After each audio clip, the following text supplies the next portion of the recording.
look at how many new blooms have opened on the Sunfinity sunflowers. Yay! Hey there, welcome to the garden. So I watered a little bit later, earlier I guess today, but I had to make sure I came back out here and checked on those salad bush cucumbers because they sneak up on me, and like in the course of a day they'll go from being nowhere near ready to harvest to like perfectly ready to harvest, and I don't want to miss any of the cucumbers on it. So I've been like trying to come out here and make sure I get all of them. I still can't get over how cold it is. It gets so cold and windy in the evenings here. It is so different than my last garden. I still kind of can't get over it. Because I already watered, I don't really have that much to do this evening, but one thing I kind of started earlier in the day and I'm going to do a little bit more of right now is I think move a few containers around. So I'm really loving the Zinnia containers with the petunias that I put together, the zinnias and the salvia and the petunias, the most recent containers that I made. They're kind of hidden in the back of the garden. I think I showed you in my last vlog, like I had to move the one that had the dahlia in it because it was getting kind of shaded out by those big sunflowers back there. So I actually think I'm going to do another kind of rearrange of some of the containers in the garden just to pull some of those flowers forward a little bit, make sure they're really getting some good prime sun areas, and then so I can see them, because I look at the garden like this way, and when they're behind the raised beds then I can't kind of see the containers. So I think I'm going to pull a bunch of the containers forward this evening and just kind of, you know, change the look a little bit. It's so windy. So let me show you. I'm just going to give you a quick look because I know it's windy and I know that's really hard for the sound, but I'm going to give you a quick look at the garden before I started moving some containers, and then we'll move them and then we can see how it ends up looking. All right, so here we go. I ended up moving the coleus over here and pulled this petunia container out. And yeah, I think I'm going to bring the zinnias forward.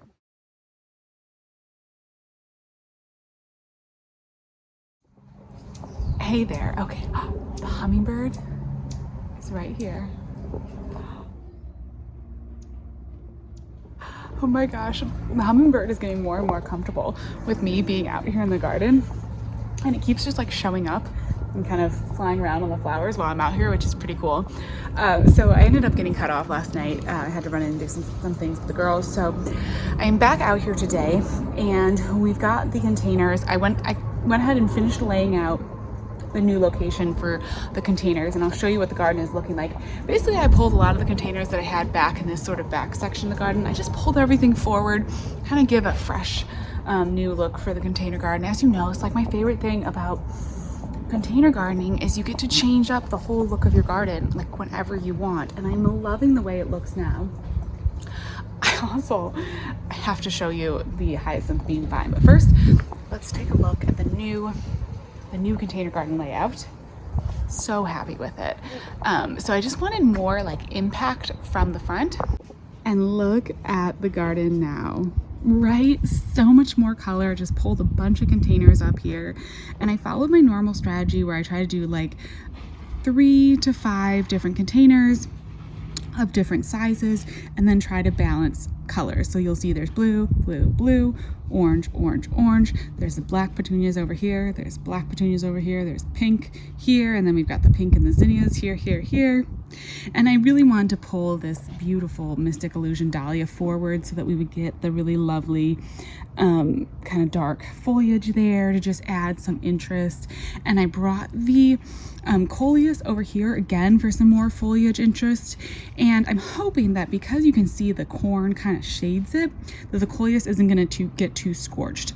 Now it's going to get a bit of direct afternoon sun, but it's getting mostly like it's about, I don't know, 1 in the afternoon here, and you can see it's pretty well shaded by the corn still. So I think that's perfect. And then I went ahead and moved this container forward, and it's going to get, as the corn has gotten bigger, it started shading out this area. So now this container is going to get more sun, which really I think is what it's going to want. I mean, those petunias, they want full sun. The agastaki can handle full sun. And then of course, these really pretty calibrachoas, I pulled them out into the front of the garden a couple weeks ago, and they've been getting more sun out here, and they're definitely happier.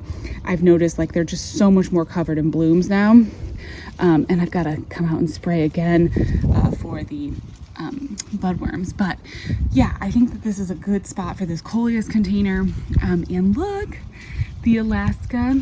So these are the Alaska nasturtiums that have the really pretty little variegated leaves, and they bloomed.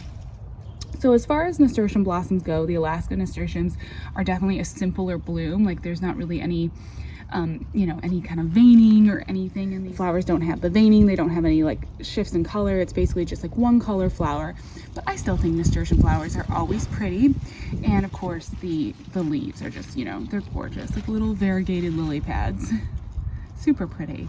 And then I think it looks fun next to the coleus. And then I just put one of these on one of my zinnia containers over here. And then we moved this around. The other thing that I like about having this container here is that I feel like it fills up this little hole where the Swiss chard was supposed to be growing over here in the kitchen garden bed. That was supposed to be Swiss chard, but we had the leaf miners that ended up hurting that. And I'm trying to use everything strategically for shade, and as you can see, the cucumbers are right here too. As the evening stretches on, we get a decent chunk of really intense afternoon sun that comes across this garden, and of course, we're on concrete here in this container garden, so it gets pretty hot. And I'm trying to bring these cucumbers back to life. You can see they're just struggling a little bit, and so I'm hoping that as this dahlia actually grows up and matures in size, that it's going to just provide a little bit of shade too for the coleus. So what's fun about this sort of second half of the garden season, as things start to get big, you know, the corn is huge, these dahlias are going to keep growing, they're about to bloom, you start to have more options in your container garden, because you can kind of move some of those like shade, part shade things forward if you put them, you know, in the shade of your bigger sun-loving annuals that will kind of take out that sun. And it's actually a really smart thing to do. And you also have to kind of keep an eye, like I ended up bringing that calibrachoa forward into this more sunny space, because you have to kind of check where your original layout was. Are the containers that need full sun, like are they still getting the full sun that they need? And that was part of why I moved some of these containers forward too, because the sunflowers and everything along the back of the fence line is getting so big that it's starting to cast shade. And I moved the corn as well. I have this window box full of corn. I felt like this container, as the sunflowers have kind of, hopefully they're going to start blooming again now that I deadheaded them, but as they kind of have gone down from their peak, this bed was looking a little empty. So putting the corn behind it actually kind of just filled in the look. Let me step back a little bit so you can see. Just sort of filled in the look of this container, making it look full again. And the corn is still getting plenty of good sun. The beans get shaded a little bit, but I think that's actually going to make, these are dragon's tongue bush beans, which are starting to bloom. But I think the bean, oh, and starting to put on some beans. Oh wait, look, we've got beans. Oh my gosh, I'm so glad I checked this. Is that the first bean? Yes, we've got a couple. They're gonna like having a little bit of shade. They're not gonna mind being, I mean, they're still getting plenty of sun, but they're just fun. They're not gonna mind having a little bit of shade here in the back. That'll be good. And also, I felt like the corn was starting to shade, like my beautiful Black Knight pincushion flowers were getting a little too shaded back here. I just have the other Mystic Illusion Dahlia, which now we've got 2 blooms on it. I love these. They were popular a few years ago. I feel like you saw them all over YouTube, and they're still just like really beautiful. But I felt like the corn was getting tall enough now. You know, it's like maybe 3 feet. I felt like it was getting tall enough that that it was just sort of starting to shade this out. So I just moved it. I put these pretty the agasaki, and I put this container that has the salvia back here. I like the idea of the salvia getting just the tiniest bit of protection, and also adding some just like a nice blue height to the back kind of half of the garden, because we need that. I didn't move the containers over here because they're doing great. They're in a good spot. They're happy. This one's doing fine. I do need to get some potting mix, and I need to go ahead and plant up some of these zinnias that I started, because they're getting huge now. They're looking really good. Like, these are ready. There's actually an amaranth. This is one of the seedlings for the autumn torch amaranth that I started from seeds from that plant over there, from that plant. This is its baby. And then this is some okra. So I don't know where, like, I'm gonna do some containers because I have a few plants. This is all amaranth too. And of course I've got the zinnias and cosmos. I have to figure out if I want to do them in containers. I might throw another one in here in ground to see how that does. Of course, I went ahead and planted a bunch of stuff in these beds, so I don't need to fill them up the same way that I did. But yeah, I gotta pull out a couple more containers. We just gotta go ahead and do that. I don't think there's really any room in here. Maybe back behind the pincushion flowers, but something has seeded back here. Not quite sure what that is. And actually, I think some of the amaranth has blown off of the main plant and is actually kind of seeded in here too. So that'll be interesting to see how that goes. I'll kind of just let that do its thing. I'm kind of liking the idea of packing out this back in-ground space in the garden, just because eventually we're gonna be moving. We're gonna have to pack up these raised beds at some point, and it'd be nice to still have something in the ground for a little while when that happens. And also, but also now that I moved the containers around, I feel like there's more space again, which is kind of nice to have space to walk. But of course, it also means that I have space to put in the new containers, and we can find some homes for all those zinnias and everything. I think I'm gonna taste one of these green beans. So these are the dragon tongue bush beans, and they're just a super pretty green bean. As far as green beans go, like, that's just beautiful, and they're kind of a novelty. But I've never actually tasted any, because I've seen people grow them, but I've actually never grown them. Let's see how this tastes.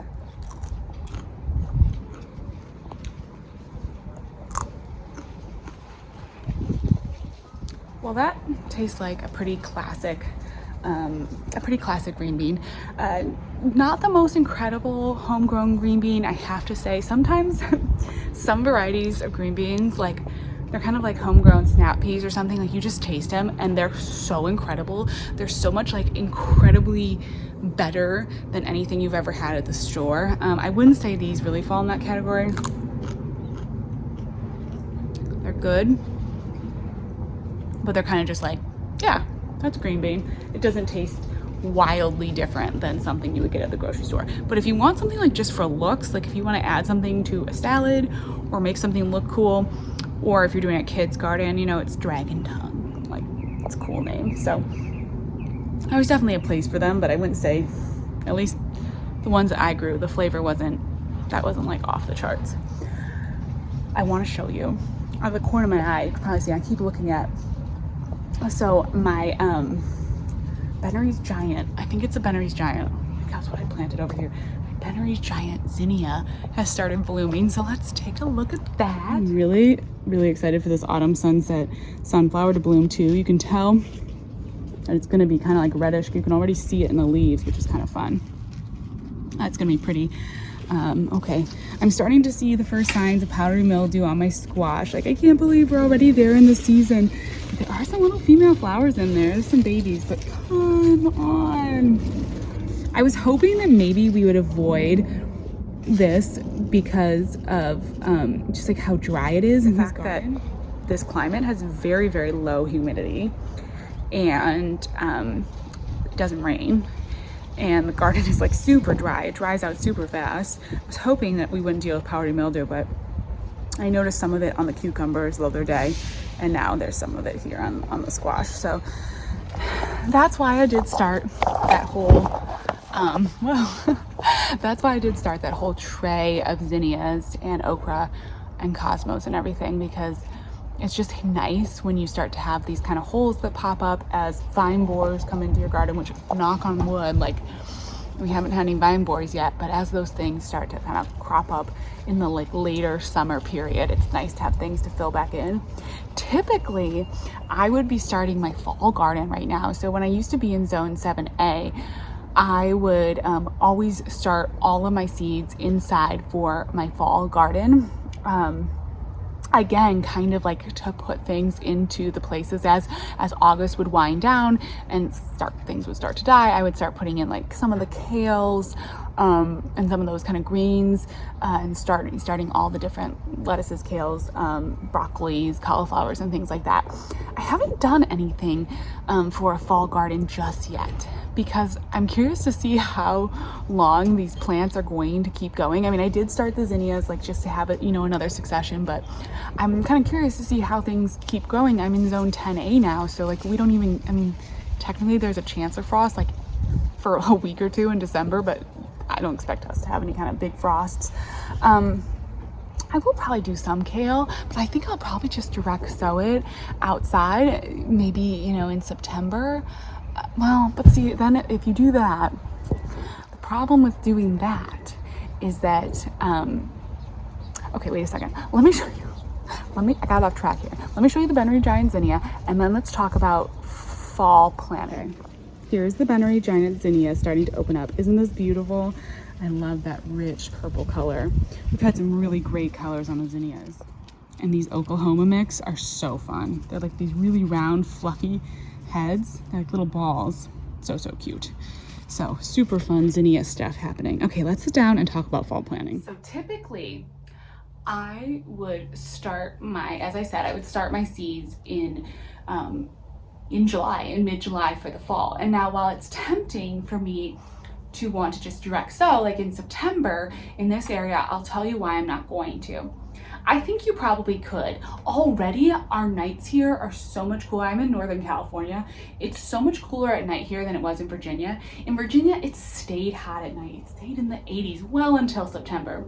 Here, we get down to like the 60s at night, maybe even lower sometimes. And so I think you probably could do well, because some of those like lettuces, kale, spinaches with a little bit of shade cloth and the breezes and the nighttime temperatures, you probably could start them at any time, direct sow them, and they do fine and they keep growing. And the other nice thing about this area is, like, if I did direct sow them in September, they would keep growing all winter. I mean, I could be harvesting kale in this growing zone all year round, probably. Well, maybe not during this like summer month, but all through the winter time. In Virginia, I actually grew kales and spinaches and everything like that really well in the winter too, because they would just like, I could put a little cover on them and they pretty much grow, unless usually we have like a really cold week in February and then they would die, but I could grow them over the winter. The reason I am not going to direct sow, I should not direct sow something like a kale or a spinach in September, is because we're going to be moving again. We're actually going to be moving kind of like around the holiday season. And so the plants are going to have enough time to get big and mature to actually be harvesting by like October, November, everything like that. So when I always started my seedlings in July in Virginia, because not that I would plant them out in July, but I would plant them out at end of August, September, and then they'd actually have the time to get big enough to grow. So I don't have a lot of empty space in here, and I don't have the usual like changeover. Typically I'm used to pulling out a bunch of stuff in August, and I pull all that stuff out and then plant in my fall crops after I pulled out the summer crops, kind of like that end of August, September timeframe. I'm not sure how that's going to work, because in this garden, I feel like things are just going to keep growing. Like my peppers are not going to start dying. Things are just going to keep growing, and could kind of keep growing probably all through the winter. So I'm going to have to figure out what I want to do. I may just end up like doing getting a couple starts from the garden center and just having like a couple containers of kale and lettuce. For me, with this sort of temporary garden situation, I feel like that might be better. Now, I was kind of surprised to see the powdery mildew on my cucumbers and now on my squash. So it's making me think that, maybe I will have more holes. Obviously, all plants have like a lifespan. The cosmos are only going to keep going for so long. Some of the high performing annuals, I feel like these big intense Kufias and the coleus that I have. I don't know why I can't say it right now. The coleus that I have, like, I feel like they're just going to keep going and going and going. But, the sunflowers may be done. The amaranth may kind of reach the end of the season. So I may have more holes than I expected. I just don't think I'm going to start a bunch of fall crops inside this year just because we're moving. Like, it just doesn't seem worth it. Yeah, maybe I'll direct sow some stuff in August. You know, usually like those lettuces, there's some fast ones. I'll have to go through my seed collection and find, like, there's some fast growing greens that you can get like to harvest in 6 to 8 weeks. And I think that's what I would have to focus on, because if I'd be at end of August, you know, September, October, I'd want to be like harvesting something in October. So I have to really sit down and do some planning. And that's just like how it works, especially when you're moving to a different growing zone, a different area. You have to really think through all these dates and times, and it's just like a matter of thinking it all through and coming up with a plan. But I really have just kind of been winging it. And you know, I started some seeds, some flower stuff, and now I think I'm just gonna, I don't know. I'm just gonna like let it go, and we'll pull out plants, and as we do, maybe I'll think if there's something. You know, I probably, as the summer heat starts to wane a little bit, I probably could get away with direct sowing like some peas or something. Typically those are pretty fast. Obviously radishes, peas are usually pretty fast and pretty easy to sow. Although in my Virginia zone, I've never had a good fall harvest of peas, but was never really necessary because you always plant peas, you know, in like February in Virginia anyways. So that's kind of like my stream of consciousness on what I'm doing about the fall garden, because I haven't even wrapped my head around it, but it is time. If you are following me, like if you are in zone 7A and were following me before my move, and like, this is my reminder, start your fall crops. If you're in zone 7A, start those fall crops right now. Okay, so I never showed you the hyacinth bean vine. I'm a little scattered today, can you tell? Let me show you the hyacinth bean vine, because you will not believe how far it is growing up the arch trellis. So I had it it is in a container. I stuck the container into the trough planter because I just wanted to have something growing on the arch trellis. And look at this thing. Look how far up it's gone. That is wild. That is like, I don't know. I'm curious. I mean, it's in a container, so it may well just like root down through the drainage hole. But I'm curious to see how it's going to do. This might be one to put on like as a note for what grows well in containers. It's doing beautifully. It's getting huge, and I'm glad I moved it here because it obviously needs something big enough to put on a vine like that. And it's going to have little flowers and seed pods. It's going to be really beautiful. Super, super fun. Oh my gosh, I love it. I love something that grows like that. All right, well, that is all for now. Thank you so much for watching, and I'll talk to you again soon. Bye.